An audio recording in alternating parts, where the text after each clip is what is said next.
welcome back to the Anyone Can Learn to Code Screencast series. In today's episode, we'll introduce you to the command line terminal for Windows. If you have a Mac, I've made a separate screencast for you which can be found at my website on the same post together with this screencast. Now, the reason we are talking about the terminal today is because we are gearing up to create our first Ruby program. But to do so, we must first familiarize ourselves with the terminal, which is one of the most fundamental tools used in programming. In our case, we'll run our Ruby programs from the terminal, which is why the terminal will be so crucial to the screencast series. Note that the terminal is not Ruby specific at all, but it is an important tool we'll be using to create and run Ruby programs. First, I'll show you how to access the terminal. There are actually several ways to do it. In your search box here, click on the Start menu. In the search box here, type in CMD, which basically stands for command. You can press enter, and we've got our terminal. You can also type in CMD and click on this guy here. And lastly, and this is what I'd recommend, type in CMD, then grab this and put it down in your dock over here. I've already done that, and now it's here for easy access. Okay, so here's our terminal. So it looks sort of hackerish, but what is it? The terminal is a way of communicating with your operating system by typing in commands. If you've never used terminal before, that's because you interact with your operating system by clicking on icons and using the Explorer to navigate between various directories and files. But you can do the same thing and more using the terminal. Let's learn the most basic and important commands of terminal that you'll need to know. And I'm actually just going to navigate to my C directory quickly. Ignore that command for now. I'll explain it shortly. Now I'm going to open up my C directory from in my Explorer over here. And let's just put these side by side so you can view them easily. Right now, in both of these windows, I'm in my C directory. In my terminal, it says C right here, and here it shows you that I'm in my C directory. To see what's in your directory, you type in dir, and it lists all the files in the directory. And it also lists the folders, and you'll see over here that, well, it's sort of hard to compare, but here you see the BlueJ, and here's BlueJ, brother, Sigwin. So you see how the terminal is doing the same thing that Explorer does. Now, note that also another folder in the C directory is my Documents folder. To get from one directory to another, if I'd use the Explorer, I would just double-click on Documents. To do the equivalent in the command line terminal, you do cd, which stands for Change Directory, and then the name of the directory you want to change into. So now we're in the same place. Here we're in the Documents directory, and in the command line terminal we're in the Documents directory. And you can type in again dir to see what's in there, and you see there are these three files: hardware reference, Japan rescue receipt, which I honestly have no clue what that is, and user guide, which is over here. And you'll see also that there's the example folder, which is empty, but here too you see the example folder. Now, to get back from Documents to C, over here, I can just really back up, and now I'm back in C. Here, you actually use cd space ... and now that brings me back to C.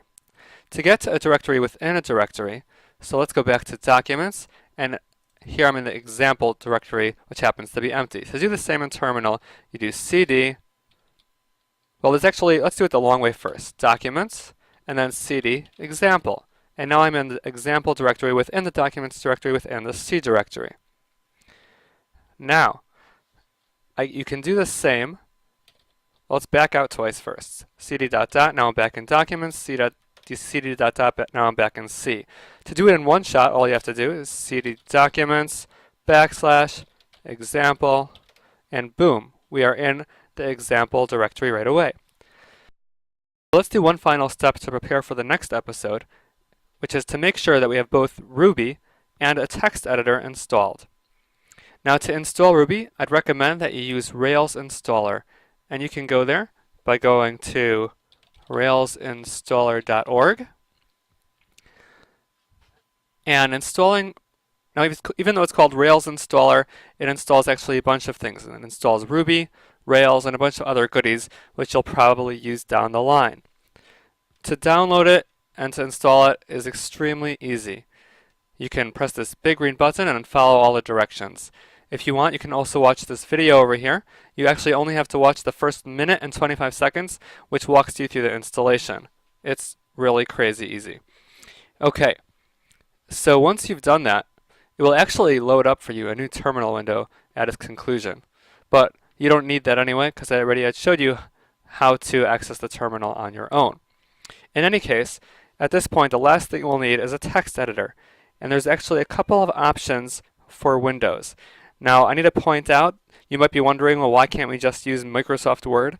And that's because Microsoft Word is not appropriate for developing with.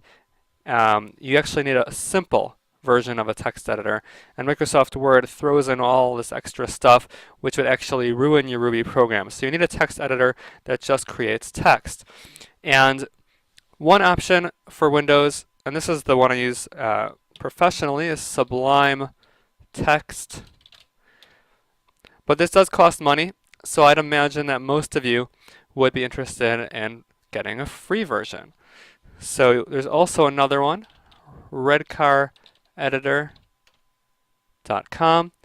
Now to install Redcar, which is what we'll be using in future episodes, it's actually crazy easy. You're not going to download it from the website, but you're going to download it from your terminal window. First, navigate to the folder in which you're going to want to install the editor. So for example, maybe we'll want to install it in the program files directory. Now this will only work if you already used Rails Installer to install Ruby and Rails, etc. But once you've done that, all you have to do is from the terminal window type in gem install Redcar.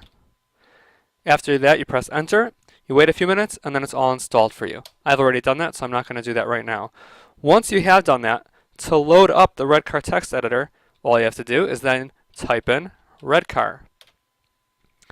Sometimes it takes a minute to load. You'll see it spits out this gobbledygook, which you could ignore. And there you see it's loading up the Redcar text editor, which is really simple to use. You can type in or go to File, New, enter a bunch of text, and this is actually a computer language that I invented. And you can save it like normal and exit out of it. We're not going to save that. But that's basically all you need to get started. And in the next episode, we're going to build our first Ruby program using these tools. So I hope to see you in the next episode. Thanks again for watching. Anyone Can Learn to Code Screencast series, and we'll see you next episode.